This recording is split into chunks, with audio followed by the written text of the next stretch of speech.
show is a bit special. Normally, Middlesex Moments is a weekly radio show that airs on WLAS WMRD.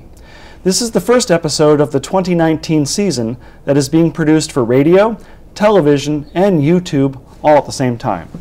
So with me today are my guests for our first multimedia show, and they're both from the English department. We have Professors Ashley Rathel and Adam Floridia. Thanks for joining me today. Well, thanks for having me. Pleasure.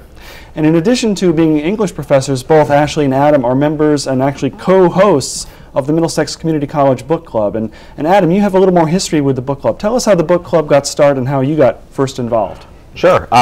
It wasn't something that I initially started. It was something I picked up and kind of re-energized after our wonderful librarian, Ann Palak, retired. She'd been doing the book club for years.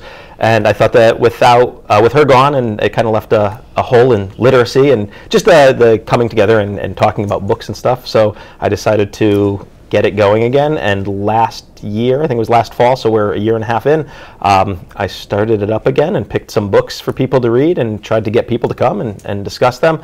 And Ashley was one of the few people who came to every single meeting, so I decided to capitalize on that and ask her if she wanted to co-host officially with me. Okay, awesome. And it seems like it's a natural extension from being an English professor to being in the book club, doesn't it, Ashley? Yeah, it's great. It's an opportunity for us to get students to read different books than what we're reading in our English classes. I mean, a lot of them are a lot more contemporary than maybe what we're doing in class. I know I'm always texting Adam, telling him new book recommendations that I think would be exciting for our students to read, so it's a lot of fun. That's great.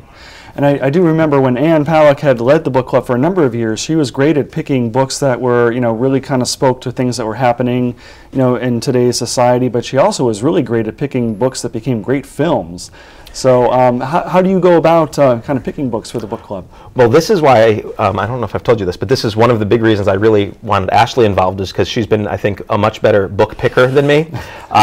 So the first semester when we did it in fall 17, without any input from other people, I just picked things that I liked. So we read some David Foster Wallace, we read some Kurt Vonnegut.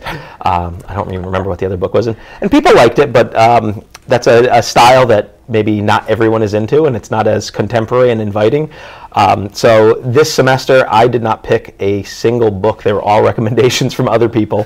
The first one from Ashley that we just talked about, another one came from one of our librarians, and then the last one is the book on the Riverbend, and we'll talk about all that later, I'm sure. Okay, great. Well, now you must draw a lot from books that you yourself have read, and how, Ashley, at home, how big of a book library do you have? It's huge. I read probably 65 books a year, so, and I'm a big library person, so I'm constantly requesting books from my local library, and my husband got me Book of the Month Club for Christmas, so now I get a book mailed to me every month. That is a surprise, and it's awesome. And you get to keep up with all that. Yes, yes. Okay, awesome. And I know, Adam, you have a pretty large library yourself at home, too. Yeah, and as much as I love libraries, I can't use libraries because I cannot read a book without writing in it. I have to have a pen, even if I'm reading Harry Potter. I'm taking notes in it, and my notes are usually like, ha-ha, or oh, that's sad. So nothing very erudite and Englishy, but it's just a habit I got into of annotating and stuff. So I like it, though, because it does force me to buy books, so my house is filled with books. I think I've got over 700 books on my shelf. Oh, okay. Well, we'll explore a little bit more about the book club and how you choose the books later in today's show, but it is time for a short break. And when we come back, more with Adam and Ashley in our next segment known as Meet the Professors. This is Middlesex Moments from Middlesex Community College. Stay tuned for more.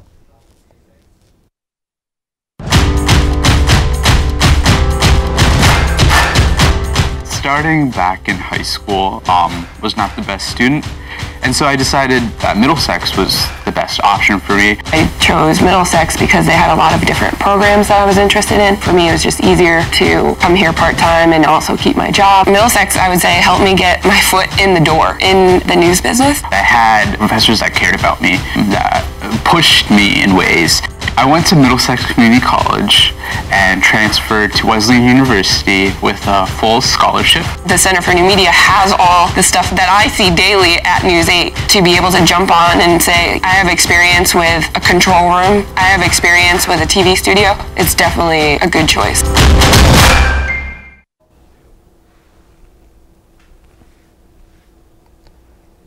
Welcome back to Middlesex Moments, coming to you from Middlesex Community College. I'm Steve Minkler, together with my guests, English professors Ashley Rathel and Adam Floridia. Before the break, we were just introducing you to Adam and Ashley and talking about their role in our book club, which we'll talk about later in the show. But right now, we want to get to know you each a little bit better in our segment called Meet the Professors. And Ashley, what inspired you to be a professor of English at a community college? Oh, when I was a college student and I first started as a vet tech student and realized science wasn't really my thing, and I became an English major at a school that it was brand new. The English major was brand new, so I was like the third graduating student from this class, and I just... Well, and then you've been with us full-time for 2 years, and I'm sure your students love you too, which is great. It's I hope so. And discuss them, and Ashley was one of the few people who came to every single meeting, so I decided to capitalize on that and ask her if she wanted to co-host officially with me. Okay, awesome. And it seems like it's a natural extension from being an English professor to being in the book club, doesn't it, Ashley? Yeah, it's great. It's an opportunity for us to get students to read different books than what we're reading in our English classes. I mean, a lot of them are a lot more contemporary than maybe what we're doing in class. I know I'm always texting Adam, telling him new book recommendations that I think would be exciting for our students to read, so it's a lot of fun. That's great. And I do remember when Ann Pollack had led the book club for a number of years, she was great at picking books that were, really kind of spoke to things that were happening, in today's society.